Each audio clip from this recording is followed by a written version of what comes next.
Hello!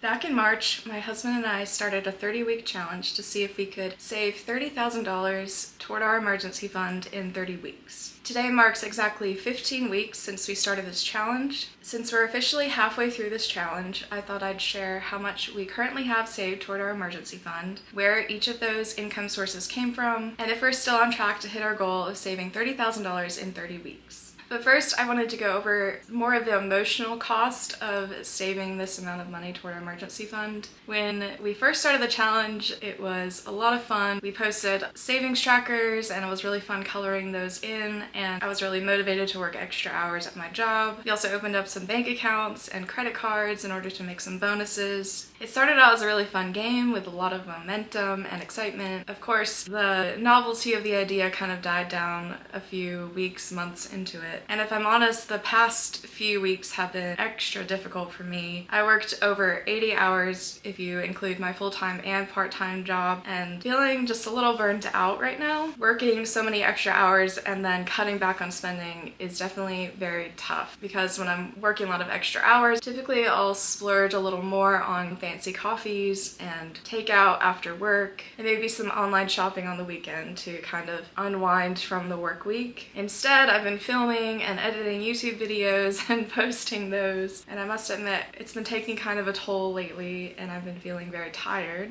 However, I'm really proud of myself and my husband for continuing this challenge and reaching the halfway point. I have ADHD and I was worried that I was going to get bored or frustrated with the challenge just a few weeks into it, and I actually think regularly posting YouTube videos has made it more motivating for me and held me accountable. So a big thank you if you've been following along on this journey, because you've been helping to keep me accountable and motivated. Another thing that's been keeping me motivated is that just last week, one of my coworkers, who's very high achieving, just got let go from the company where we work. They told her that her role was eliminated due to restructuring, and the news just hit me pretty hard because she had been with the company for decades, and in the end, that loyalty didn't matter. It was just another reminder to me that corporate America does not have our back, no matter how hard we work or how long we are loyal to the same company. So now I'm motivated to fully fund this emergency fund now more than ever before. Even though I'm feeling a little burnt out, I know that there's only 15 weeks left in this challenge, and I can do 15 weeks. Another reason I'm motivated to complete this challenge as soon as possible is because I paused a lot of our investing in order to throw every extra dollar we possibly could into our emergency fund savings goal. However, my husband and I are in our late 30s right now, and I'm going to be 40 at the end of August of this year, and we really need to start investing toward retirement as soon as possible to allow that money to grow, and we won't be able to do that until after we fund this emergency fund. So I'm really excited to start aggressively investing again once we complete this emergency fund goal in 15 more weeks. Okay, so on to the numbers. Here is a quick summary of our income, expenses, and savings over the past 15 weeks. And I'm gonna put it up on this little board on the side. Okay, so the first category, income. Over the past 15 weeks, I worked my W-2 jobs. I have two of them, a full-time and part-time job. And from that income stream over the past 15 weeks, we made $28,018.47. This is net income. The next category is extra income, and we made $6,467.59 in the past 15 weeks. I'm gonna break down this number by income source later in the video. The next income category is sinking funds, $808. This isn't exactly income, however I included it because it was used to calculate our budget, and the numbers were just wonky if I took this out. So we only have one sinking fund right now, our personal spending sinking fund. So our total income over the past 15 weeks, $35,294.06. Our total expenses over the past 15 weeks, not including savings, was $21,441.74. So if you subtract the expenses number from the income number, that is our emergency fund so far, and that number is $13,852.32. You may notice that we are supposed to have $15,000 saved in 15 weeks if we're saving $1,000 a week. So we are a little over $1,000 short of our goal. goal right now. If you average out this 13,000 number by 15 weeks, we were able to save $923.49 per week for the past 15 weeks. So about $76 short every week. However, I'm going to explain more about why that is later in the video.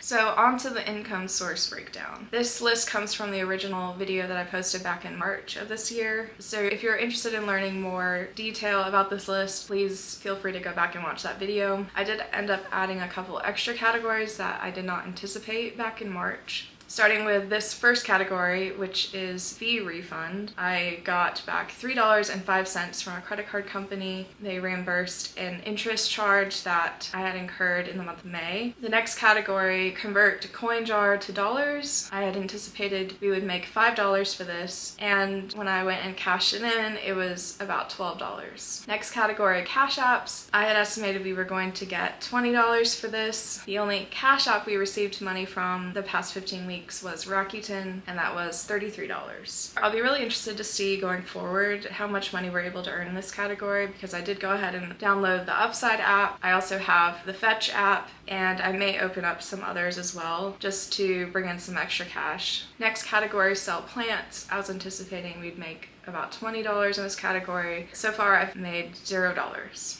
I put some pothos clippings into water as well as some basil, trying to grow roots on those, and they did sprout roots, but I have not repotted those and put those into soil yet, so that's on my list, and we'll see how much income I'm able to make in the next 15 weeks on this category. Next, school expense reimbursement, $30, and that is how much we were able to get reimbursed. The next category was reduce electricity. I realized when I was putting this update together that it's gonna be kind of hard for me to quantify how much we were able to save in this category because our electricity has gone up about 40% compared to last year. I think it's just the power company jacking up the prices, and it's inevitable. So I'm not really sure how to gauge progress in this area. That was my bad. I have been taking the steps such as using cold water for laundry and using dryer balls in the dryer and using the toaster oven instead of the large oven, trying to use the Instapot more instead of using the stove, just little things like that. And even if I'm not able to quantify this amount, at least I'm taking the steps, so hopefully that does save us a bit of money in the end. The next category, switch auto and rent insurance provider.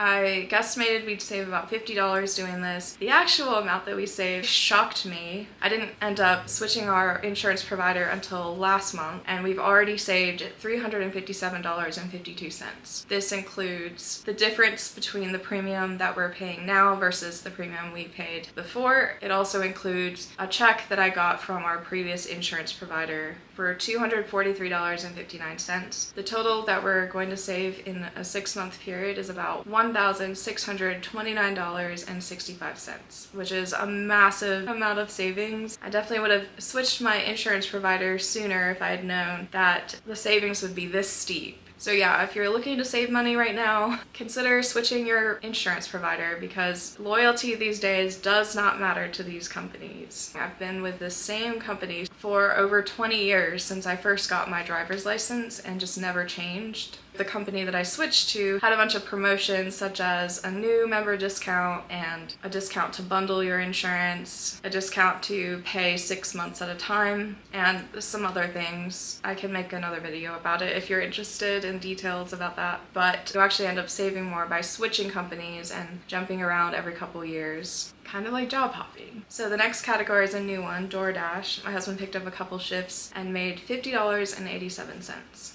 The next category, used student discount. I was estimating about $50, and so far we have not done anything with the student discount, so that's at $0 right now.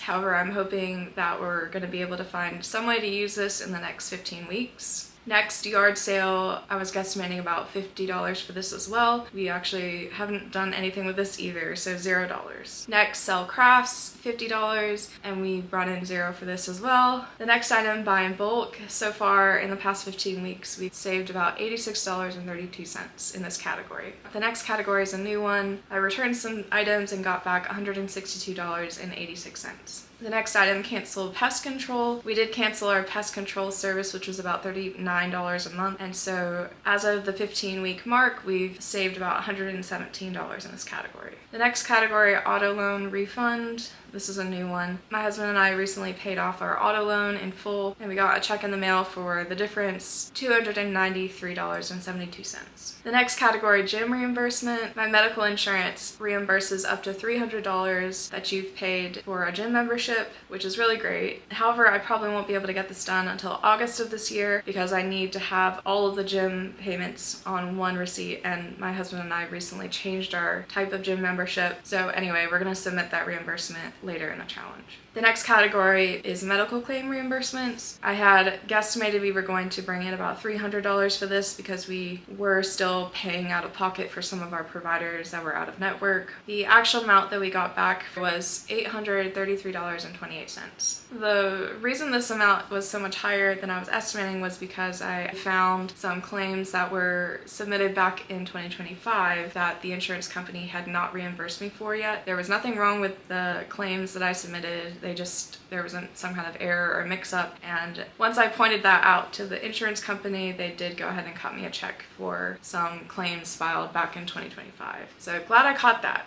I think we're pretty much done with this category because we switched all of our providers to in-network instead of out-of-network. So hopefully this should cut down the amount of payments that we're making in our medical category. The next category, sell stuff around the apartment. I was planning to bring in $450 for this category. So far we've made about $145. So at the halfway point, we're behind on this category by about $80. However, it does take a little time to sell things after you post them online, so I'm not too worried about this. The next category, high yield savings account interest. I had estimated we would bring in about $540. So far, we've brought in $198.90, which is a little bit behind by about $71.10. However, the more that we're able to build up our emergency fund savings, the more money we'll have in our high yield savings account, and then the interest will compound. So I'm not too worried about reaching this number right now. The next category, bank account bonus. I had estimated we'd bring in about $700 between my husband and I, and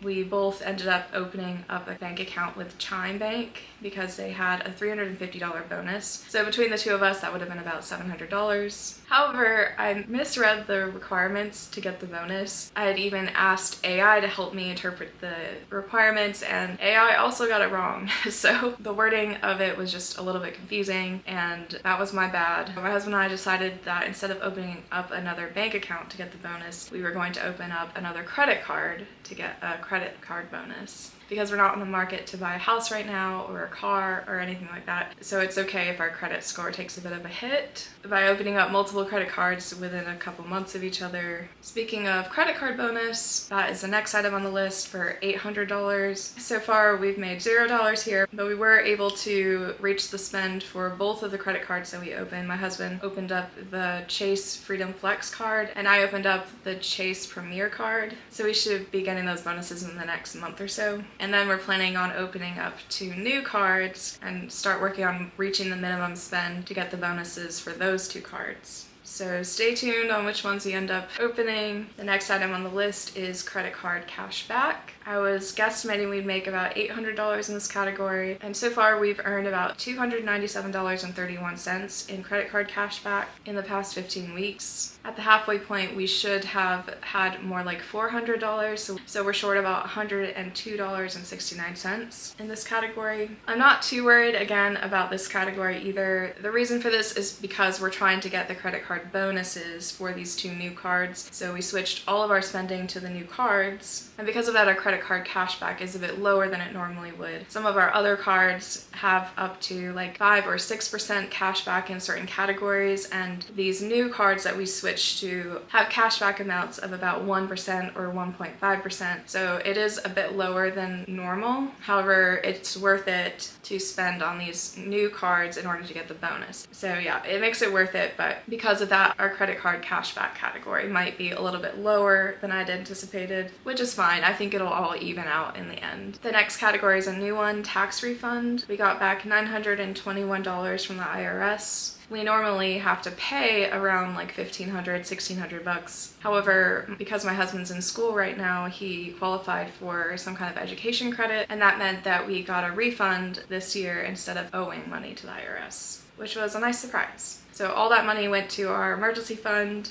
of course. The next category, extra hours at my full-time job. I was estimating that I could make an extra $1,000 over a 30-week period. So far, I've made about $896.74. Next category, extra hours at my part-time job. I was estimating we would bring in about $1,350. The amount we've actually brought in at the 15-week mark is $561.73. So we're a bit behind in this category by $113.27. I think a lot of this just has to do with the timing of receiving the paychecks, so again, I'm not too worried about this number. The next category, sell old unused cars. I was estimating we make about $1,500 in this category. So far, we've made zero.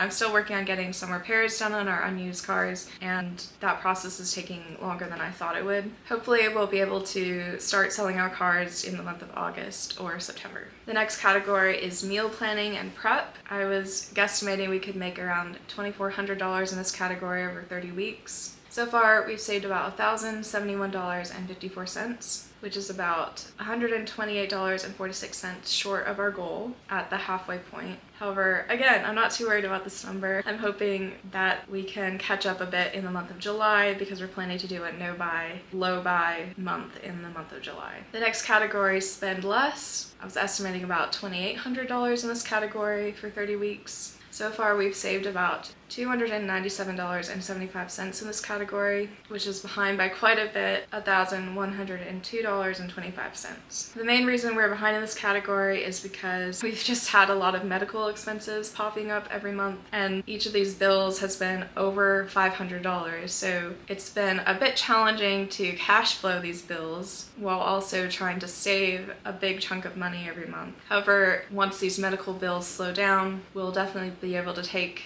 the difference and throw that all into the emergency fund. So feeling optimistic about this, but also behind by over $1,000 in this category. The next category, reimbursements from family and friends. I counted up all the money that family and friends owed us, and it was around $10,879. So far in the past 15 weeks, we've gotten reimbursed $3,243.01.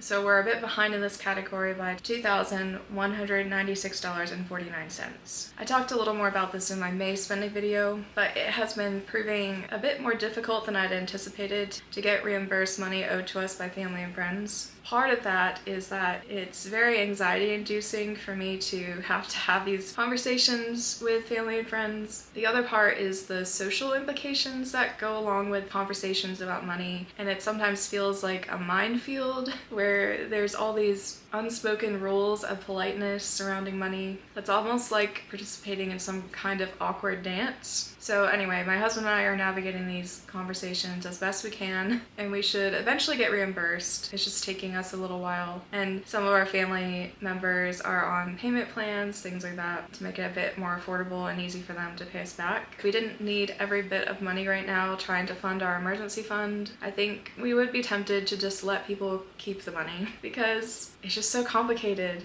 Okay, so the last category on this list is amount budgeted toward our emergency fund, and that number is $10,400. So far in this category, we've been able to save $7,086.98. So in summary, even though we're a little over $1,000 behind in our goal to save $30,000 in 30 weeks, I'm feeling pretty optimistic that we'll eventually be able to catch up. So for example, July is a 3-paycheck month for me for my full-time job, and in order to save as much money as possible next month, we're planning to pair the 3-paycheck month with a no-buy, low-buy challenge in the month of July. In my next video, I'm going to share our exact budget and break down how much we're planning to earn, spend, and save in the month of July. So feel free to subscribe so you won't miss the next video. If you liked this video, please give it a thumbs up, and I'll catch you in the next one.